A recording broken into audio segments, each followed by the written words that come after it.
2023 के अवसर पर आज का दिन साइबर अपराध की थीम के लिए निर्धारित किया गया है और मैं ये बताना चाहूँगा आप लोगों को कि विगत कुछ सालों में साइबर अपराध की शिकायतों में और घटनाओं में काफ़ी वृद्धि हुई। ये वृद्धि देश में सभी इलाकों में हुई है और बिहार में भी हुई है।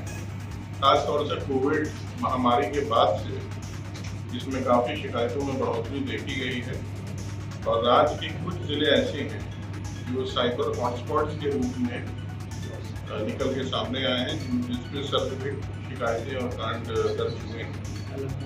और ये शुरू में जामताड़ा जो झारखंड में एक जिला है उसके मॉड्यूल से प्रभावित थे और अधिकतर शिकायतें जो इसमें आती थी वो जनरली लोगों के मोबाइल फोन में एटीएम उनके डिटेल्स कॉपी कर लेना या ओटीपी देकर उसको हैक कर लेना और उसके माध्यम से लोगों की जो जमा राशि होती थी बैंकों में उसको धोखाधड़ी करके उस पैसे को अवैध निकासी के रूप में कर लेना। उसके अलावा भी कुछ इस तरह के ऐप्स थे जिनका मोबाइल फोन के जरिए उसमें ऑनलाइन परचेज हो सकती है। ऐसे ऐप्स का भी गलत इस्तेमाल किया जाता था, उनके ओटीपी नंबर्स पर भी हैक करते हुए लोगों को प्रलोभन देकर कभी कभी और कभी कभी झांसा देकर वो डिटेल्स उनसे ऐसे अपराधकर्मी जो थे वो ले लेते थे और उसके जरिए उनके नाम पर उनके अकाउंट से पैसा ट्रांसफर होता था और वो ऑनलाइन परचेज भी कर लेते थे। तो मुख्यतः ये सबसे बड़ी समस्या थी जिसमें लगभग 70% से ज्यादा शिकायतें हम लोगों के पास आती हैं। तो इसके निराकरण के लिए और लोगों की जो शिकायतें हैं उसके त्वरित विचारण और उस पर कार्रवाई के लिए एक हेल्पलाइन नंबर है जो 1930 के डिजिट से ये स्टार्ट होती है। ये व्यवस्था पहले से भी लागू है मगर इसको 26 तारीख से हम लोग रिवैम्प करके पूरी तरह से कारगर करेंगे और ये 24 घंटा कार्यरत रहेगी। इसके लिए आर्थिक अपराध इकाई के जो साइबर सेल है उसमें एक विशेष सेल का गठन किया गया है। 30 SIP लाइन्स हम लोगों ने BSNL की ली है जो 24 घंटा इस कार्य में लगी रहेंगी और जनता की जो भी शिकायतें हैं किसी भी समय, चाहे वो रात में हो दिन में हो, किसी भी समय कोई शिफ्ट बना के उसमें हमारे पुलिसकर्मी पुलिस पदाधिकारी रहेंगे उपलब्ध और उनकी शिकायतों को दर्ज करेंगे। शिकायतों पर तुरंत कार्रवाई होगी। और इसके अलावा अगर किसी के बैंक के बारे में शिकायत आती है कि उनका पैसा निकलने वाला है या उसको उन्होंने गलत OTP नंबर देकर हैक होने की संभावना है तो कंसर्न बैंक से हम लोग बात करके ऐसे सस्पेक्टेड बैंक अकाउंट्स को फ्रीज कराएंगे और कोशिश की जाएगी कि उनका पैसे को जल्द से जल्द हम लोग वापस करवाएं। इसके लिए हम लोगों ने करीब 171 पुलिसकर्मियों को विशेष रूप से प्रशिक्षण दिया है। उनका प्रशिक्षण चल रहा है, वो 1-2 दिन में खत्म हो जाएगा। और ये सारे पुलिस पदाधिकारी जिसमें 6 इंस्पेक्टर्स हैं, 15 सब इंस्पेक्टर्स हैं और 150 के आसपास कांस्टेबल्स हैं जिसमें लगभग 40% महिला सिपाही हैं। ये इस 1930 हेल्पलाइन नंबर पे 24 घंटा कार्यरत रहेंगे और जनता की शिकायतों पे कार्रवाई होगी। इसके अलावा मैं एक चीज और भी आपके माध्यम से कहना चाहूँगा कि जनरली 1930 पर जब जनता अपनी शिकायत दर्ज कराना चाहती है तो उसमें एक national cyber crime reporting portal खुलता है और उसमें 2 तरह के फॉर्म्स होते हैं। एक फॉर्म को भरना पड़ता है जनता को या जो पीड़ित है उसको और दूसरा फॉर्म पुलिस की तरफ से भरा जाता है। तो ये भी हम लोगों ने अपने एक्सपीरियंस से देखा है कि बहुत से लोग सुदूर इलाके के होते हैं, गांव के होते हैं, बुजुर्ग होते हैं, महिलाएं होती हैं जिनको ये फॉर्म भरने में काफी कठिनाई होती है। ऐसे ये फॉर्म बड़ा ही कंज्यूमर फ्रेंडली है और आपके मोबाइल पर भी आप अगर इसको डाउनलोड करेंगे तो तुरंत भरा जा सकता है।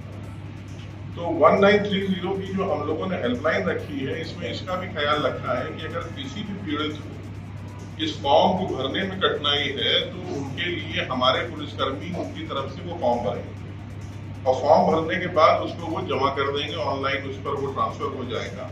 और जो दूसरा फॉर्म है वो पुलिस वाले की तरफ से भरा जाता है जो बैंक को जाता है।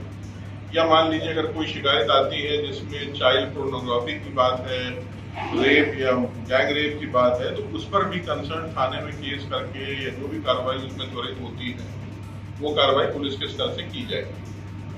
तो इस व्यवस्था के आने से हमें उम्मीद है कि हमारे यहाँ जो शिकायतें हैं उनका बहुत त्वरित गति से निष्पादन होगा, कार्रवाई होगी और जनता का जो हार्ड अर्न मनी है, जो उसकी गहरी कमाई है, जिसको टारगेट करते हैं ये साइबर अपराध कर्मी, उसको बचाने में हम लोग को काफी हद तक सफलता मिलेगी। और सबसे बड़ी बात यह है कि जनता की जो एक जनरल शिकायत है कि कहीं जाते हैं तो दरखास्त दर्ज नहीं होती है, और आप जानते हैं कि इसमें गोल्डन टाइम पीरियड होता है। अगर हमें शिकायत 1 से 2 घंटे के अंदर मिल जाए तो हम 100% पैसा वो वापस करवा सकते हैं। मगर जनरली ये होता है कि लोग भटकते हैं और वो जाते हैं बाहर, 1-2 दिन के बाद जब वो शिकायत आती है तो उसमें फिर उस पैसे को रिट्रीव करने में सिस्टम में हमें परेशानी होती है। तो ये हमारा सबसे बड़ा आपकी उद्देश्य होगा कि इस हेल्पलाइन के जरिए हम लोगों की मदद करें और उनकी तकलीफों का निराकरण करें। दूसरा पॉइंट जो मैं आपको बताना चाहता हूँ कि हमारे यहाँ साइबर अपराध के विरुद्ध जो कार्रवाई होती है उसमें हमारे 74 साइबर सोशल मीडिया टीम्स हैं, साइबर सेल की सोशल मीडिया यूनिट्स हैं जो हर जिले में पदस्थापित हैं। 7 यूनिट्स हमारे आर्थिक अपराध इकाई में है और एक यूनिट हर जिले में कार्य कर रही है। इसमें 10 सदस्य हैं जिसमें इंस्पेक्टर इंचार्ज होते हैं, उनके साथ सब इंस्पेक्टर्स हैं, डेटा एंट्री ऑपरेटर्स हैं, प्रोग्रामर्स हैं और ट्रेड पर्सनल होते हैं। तो ये हर जिले में साइबर अपराध से संबंधित मामलों में जिला पुलिस को एक विशेषज्ञ राय देते हैं, तकनीकी सहायता देते हैं और कांडों के अनुसंधान में भी मदद करते हैं। तो इन टीम्स को और विकसित किया जा रहा है। इनको अब सभी जगह पर एक वाहन भी उपलब्ध करा दिया गया है और इसके सशक्त होने से इसमें और एडवांस रूप इनका आएगा सामने। तो इससे जिला स्तर पर भी जो कार्रवाइयां हैं, जो अपराध के विरुद्ध कार्रवाई चल रही है, उसमें तेजी आएगी। इसके अलावा हमारे यहाँ एक central cyber crime forensic laboratory और ट्रेनिंग सेंटर का भी निर्माण हुआ है और वो पूरी तरह कार्यरत है। ये cyber crime protection against women and children एक प्रोग्राम है भारत सरकार का, उसके तहत इसकी स्थापना हुई है जिसमें 2.30 करोड़ की लागत से ये बिल्डिंग बनी है।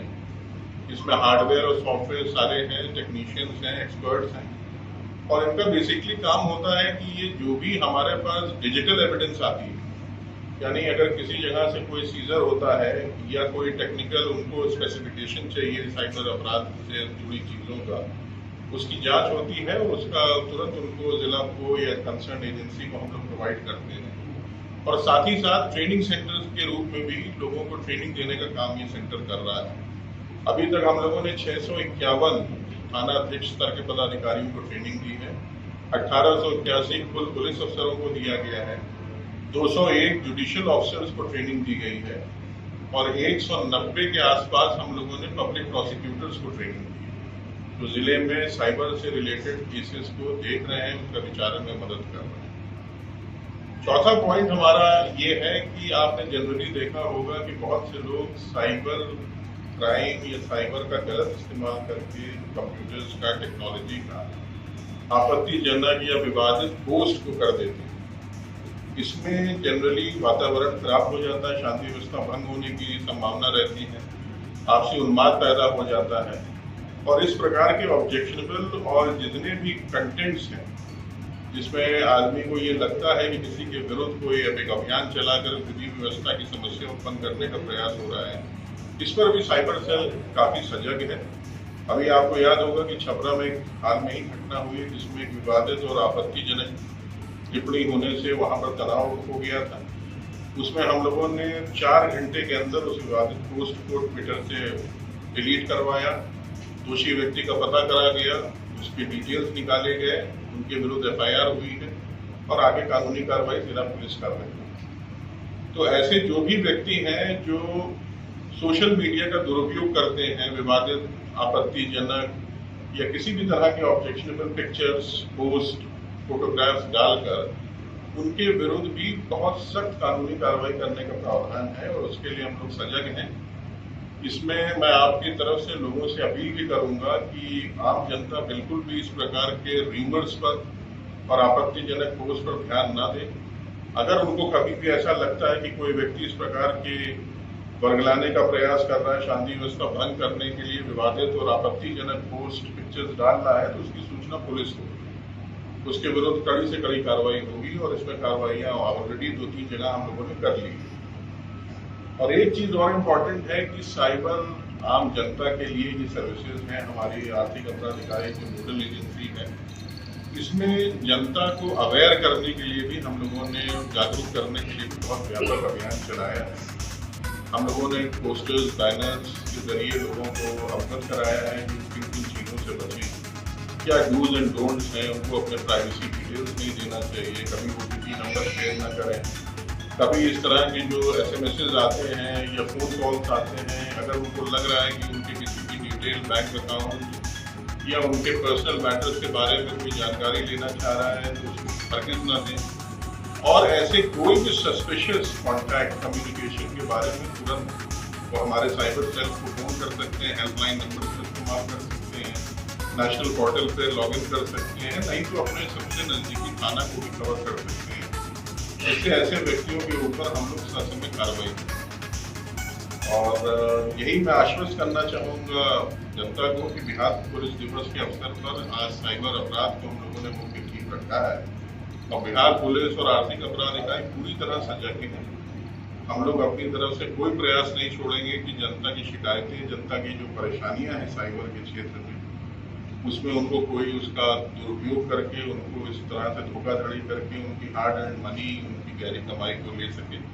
और अगर कोई दोषी है तो उसके विरुद्ध कार्रवाई हो रही है। अभी आपने देखा होगा कि 11-12 तारीख को 2 दिन का हमारा एसराइड पूरे राज्य में चला था, जिसमें 35 से अधिक अपराधकर्मी गिरफ्तार हुए थे पूरे बिहार में। और नवादा से और खासतौर से सीवान से तो करीब हमको लगता है कि 1 दर्जन लोगों की अरेस्टिंग हुई है। तो ये कार्रवाई भी हमारी चल रही है, गिरफ्तारी की, इंटेलिजेंस की, सर्विलांस की, ऐसे अपराधकर्मियों पर, ऐसे इलाकों पर जहाँ पर हमें शिकायतें मिल रही हैं। और साथ ही साथ जनता से भी हम उनको जागरूक भी करना चाहते हैं। रोज हमारे होम डिपार्टमेंट की भी तरफ से एडवर्टीजमेंट्स आ रहे हैं, लोगों को जानकारियाँ दी जा रही हैं कि वो बचें किसी भी तरह से। और अगर कोई शिकायत है तो वो जरूर हमसे संपर्क करें, उसका त्वरित निष्पादन। मैंने आपको बताया कि कोविड के बाद से इसमें काफ़ी ज़्यादा शिकायतें बढ़ी और जो हमारा NCRP का जो पोर्टल है उसमें पिछले वर्ष हमारे यहाँ करीब 2400 केसेस दर्ज हुए, उसकी तुलना में 2021 में 1560 केसेस थे। मगर इसमें शिकायतें काफ़ी आती हैं। बहुत से लोग इस तरह के मामलों में जो समय पर में बता देते हैं, निराकरण भी होता है, मगर दर्ज कांडों की संख्या में भी वृद्धि हुई। बिहार का कौन सा जगह देखिए, अभी तक जो मेन हॉटस्पॉट जो 5 जिले हैं, जिसमें नवादा है, नालंदा है, गया है, शेखपुरा है, पटना है और जमुई। इसके अलावा भी कुछ अभी हम लोगों ने निकट भविष्य में देखा है कि बेतिया, मोतिहारी, मधुबनी से भी शिकायतें बढ़ी, मुजफ्फरपुर से भी 1-2 जगह से शिकायतें आई हैं, तो वो हमारे टारगेट पे हैं। मगर ये 5 जिले तो हमारे सबसे अधिक प्रभावित हैं और ये हमारे हॉटस्पॉट डिस्ट्रिक्ट हैं। हम लोगों को भी बड़ा ये सेंसेशनल मामला था, क्योंकि इन लोगों ने जो रजिस्ट्री के डीड पेपर्स होते हैं इसको प्रोक्योर कर लिया था और उसको वहां से दस्तखत और अंगूठे की छाप लेकर उसका इन्होंने एक तरह से क्लोनिंग करने के बाद उनके नाम पर इन्होंने काफी धोखाधड़ी किया और काफी इलीगल ट्रांजैक्शंस किए। तो ये बड़ा चिंता का विषय है। इसमें 2 चीज पे हम लोग अभी अनुसंधान में देख रहे हैं। देखिए, पहली चीज होती है कि किसी के बायोमीट्रिक डिटेल्स को कॉपी करना, फेक करना आसान काम नहीं है, ये बहुत मुश्किल काम है। दूसरा ये है कि साहब उनको ये डिटेल्स आखिर मिले कैसे, सरकारी डॉक्यूमेंट्स की उनके हाथ में कहाँ से ये पहुंचे हैं। तो इसमें कहीं ना कहीं हम लोग को लगता है कि कुछ लोकल एलिमेंट्स का भी इन्वॉल्वमेंट है जो साइबर अपराधों के साथ थे। और नंबर्स के साथ साथ बैंक की भी इसमें हम लोग उनको भी गाइड कर रहे हैं, उनसे बात भी कर रहे हैं कि बायोमेट्रिक डिटेल्स पर उनको कुछ और सेफगार्ड करने की जरूरत है। क्योंकि इस तरह के मामले, देखिए मैंने जैसे बताया कि साइबर अपराध एक ऐसा अपराध है जिसकी कोई सीमा नहीं, जिसका कोई समय नहीं, कोई भी व्यक्ति कहीं से भी बैठकर किसी भी समय अपराध कर सकता है। उसको एक लैपटॉप, एक मोबाइल फोन की जरूरत है, डिटेल्स उसके पास हो तो कर सकता है। तो ऐसी चुनौती में हम सब लोग, यानी जितनी एजेंसी, उन सबको बहुत सजग होना होगा और अपने सेफगार्ड्स को डे बाय डे इम्प्रूव करना। हमारे चेक्स और बैलेंसेस जो होते हैं, हमारे स्क्रूटनी के जो मेथड है उसको रखना होगा और लोगों को भी इसमें अवेयर करना होगा कि वो संपर्क में रहेगा। कहीं उनको लगता है जरा सा भी कहीं से कोई रेमिटेंस हो रहा है तो उस पर वो केस अभी हम लोग देख रहे हैं, उसमें कार्रवाई चलेगी।